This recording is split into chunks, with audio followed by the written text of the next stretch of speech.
Okay. Hi, everyone. Honestly, I'm so excited to go through this today because I myself am a plant boy. I don't know much about plants in terms of biology, but for this I definitely had to do my research. Our presentation today is called Coloring Flowers, the Way of Capillary Action. And if you're wondering, there will be flowers up for grabs at the end of our presentation if you want. So to begin, before we start doing any of our demonstration, we kind of want to hear from you. What do you know about plants? You can just shout stuff out as well. Photosynthesis. Thank you. Anything else? Cells. Yeah. Cell walls. Thank you. Anything else? Phloem, xenem. Perfect. That's actually important for later, so we'll touch on that after. Maybe this side of the costume wants to say something? Perfect. Thank you, Kathy. Yeah, okay. So what is something that's really important for plant survival? Sunlight. Water. Sunlight, water. Okay, perfect. So we're going to go off of water. What happens when plants don't get enough water? They die. What does that look like? They flop. They flop, they dry, I heard. Yeah, perfect. Perfect. And so my big question is, how do plants absorb this water? Like, is there a specific structures?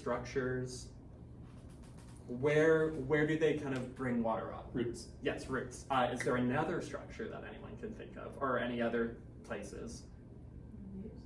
The leaves. Leaves are very minimal, but they can absorb water through their leaves. Perfect. And going back to what Vanessa said earlier about xylem. So xylem are these little channels that goes up through kind of like the stems of plants, and that's how water is kind of carried on through there. So we know that water is important for plants to live, and water has this thing called surface tension. What do you know about surface tension? Hydrogen bond. Do not do that to me. Mixed water. It's the friction between molecules that hold a surface taut. Yeah. And what if I add adhesion and cohesion? Can you like connect the two terms together? What's adhesion? Adhesion is when things stick together. So you have the molecules are adhesive, or they have adhesion when they are together to hold the surface taut. Yeah, so water stays together because of adhesion. And what's cohesion? Think of the opposite. So if adhesion is like molecules binding together, what would cohesion then be? Two different types of molecules. Perfect. So would it be, in our case, would it be the stem of the flower and the water? Yeah. So what forces are acting on the water as it travels up the stem? Gravity. Gravity pointing Down. And is anything going upwards? What we just said. The water has to go up, so it has to work against gravity. And surface tension. What's the force when something is rubbing against something else? Friction. Yes. So we have surface tension going upwards, gravity going downwards, and friction also going downwards. So which direction is the net force going? If it's absorbing water upwards. Yep. And last question, what do you know about capillary action? And it's just an open-ended question. If you haven't learned this, or we are teaching you it right now, feel free to just say, it's okay, we don't know much about it. You have very small tubing, and the walls are so thin that liquid just moves up because of surface tension. Yeah, perfect. Awesome. So this is kind of our general experimental setup. We're just going to kind of show you how we prep everything today. We already did all of the kind of like data collection and everything at my apartment. So this is kind of our general setup.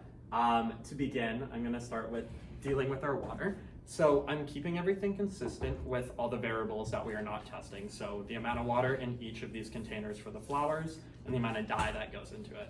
I'm going to count 100 drops of this. So I'm also going to ask questions while I'm doing this. And I'm not actually, but I'm just going to kind of go for it and just guesstimate just for purpose of time. What would the purpose of keeping all of the other kind of like conditions kind of the same across all of the different flowers, except for the variables that we want to test to see if it has an effect on kind of absorption rate of this water? Yes. If you hold all of your other variables steady, you know that the thing you're changing is actually affecting your experiment. Perfect. Thank you, Nikki. That's exactly what I wanted to hear, making my life so much easier on this day. I honestly don't know how many drops I've put in this right now, so we're just gonna say that that's good for the process of time. Okay, and how about, do you think that there would be like a difference in like absorption rate if I did different levels of kind of dye in it? And this is also theoretical if I wasn't actually testing if dye had an effect on it. Like, do you think absorption rate would be affected? Do you think maybe the rate of detection would be affected? Can anyone give me any indication?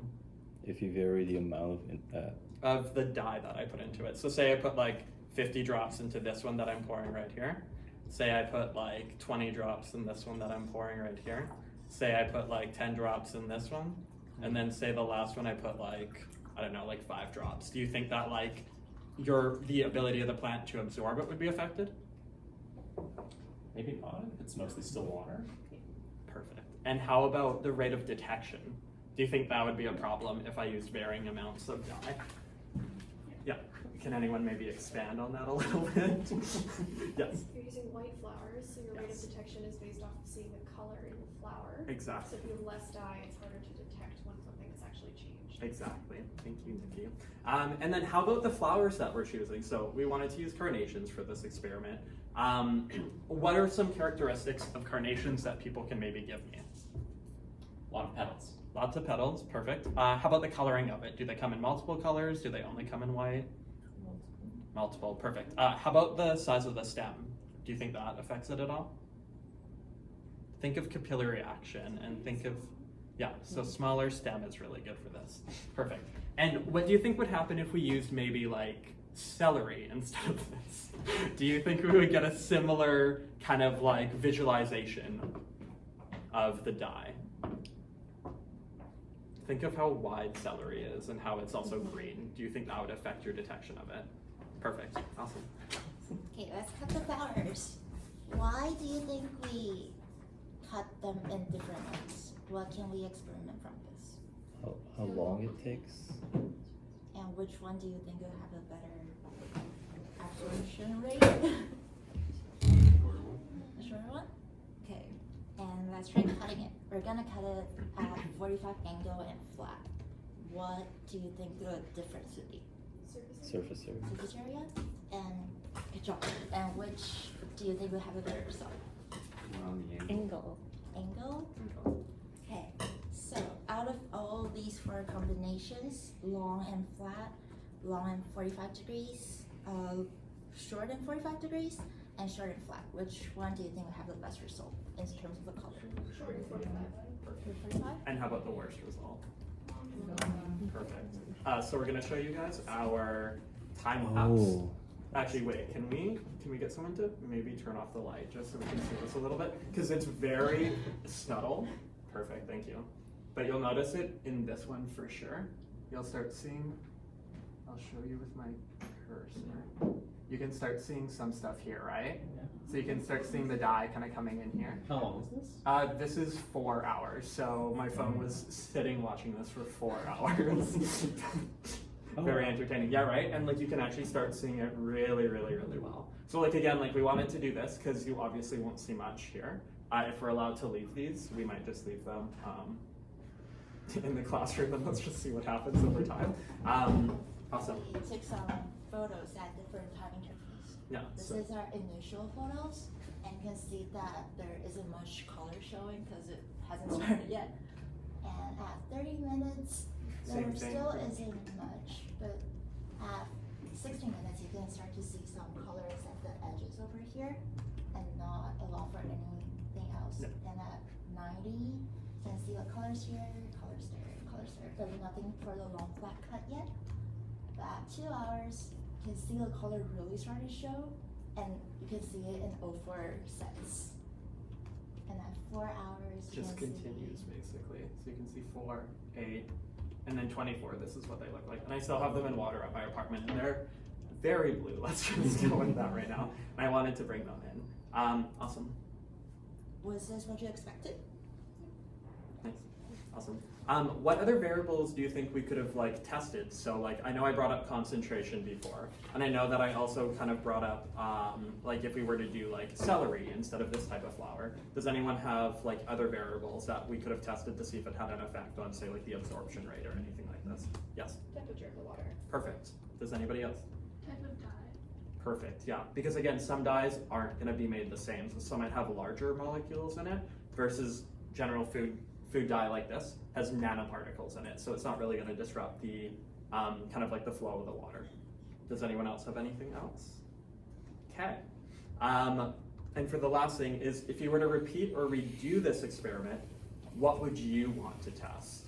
Is there anything specific that stood out to you? Like again, you could say, oh, I want to see what varying concentrations look like to see if I can still detect stuff. Does anyone have an idea? Yes, Nikki. If you test all the same cut of flowers with different colors of dye. Perfect. Does anyone else have? I'm interested in the type of flower because it's really cool that the dyes show up at the edges first. I kind of expected it to show up from the part that's connected to stem. Exactly, yeah. We actually, I don't have the data in here necessarily, but you can see down here, we were struggling trying to find flowers last week, so my lovely partner found the last bunch of white carnations at the Whole Foods near my place, and also got me these, I think they're chrysanthemums, so we also tested it on chrysanthemums, and I don't have photos of them, unfortunately. Or I do on my, yeah, I do have it on my phone if you want to see it after, but they also took the water in, but it's interesting how with oh my god, why am I blanking on what these flowers are called right now? What should we call them? Carnations. Carnations. It is interesting how carnations get this almost spotted pattern in it, while the chrysanthemums was almost solid color coming in, which is quite interesting. And I guess before we are done, we want to come up with an analogy for capillary action.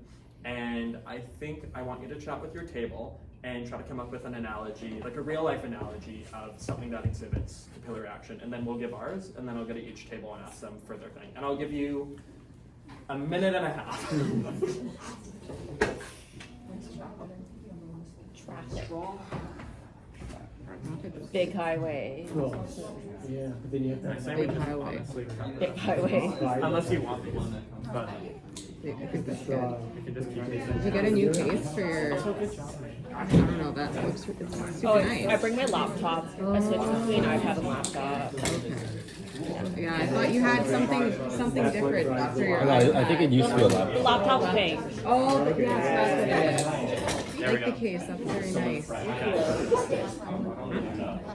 I'm doing a presentation. I need a laptop. I think we'll just keep No these in here. presentation. I am debating on getting An iPad. like those laptops I can write on, like tablets. Oh yeah. But I'm like, I kind of want to wait for Black Friday and just I'll give buy it. everyone 30 more Yeah. seconds. So and then like we'll all the reconvene. bunch of cars are like higher pressure, Mm-hmm. but then like not as many cars are gonna go in the exits. So Mhm. it's I think that's a good one. Okay, I'm gonna take the silence as everyone's done. Perfect. Okay, so for our analogy, I really wanted to hit home with kind of some nostalgia here. So imagine it's Sunday morning and you have a nice stack of pancakes. And you put maple syrup on the pancakes, but not all of the pancake gets covered in maple syrup. So there's some syrup off to the side. So you cut your piece of dry pancake, unfortunate, and then you dip it in the maple syrup. What happens is this is capillary action because pancakes are very porous, right? And so it's that cohesive force of the molecules from the maple syrup moving up through the pores of the pancake. And that's, again, that cohesion aspect of capillary action with the adhesion aspect of the maple syrup molecules being connected to one another and being drawn up as well. So that's our analogy. I'll start with this table. Sorry to volunteer you. We are thinking about mosquito. No. And the way they do blood is from capillarity when they bake the blood coming in.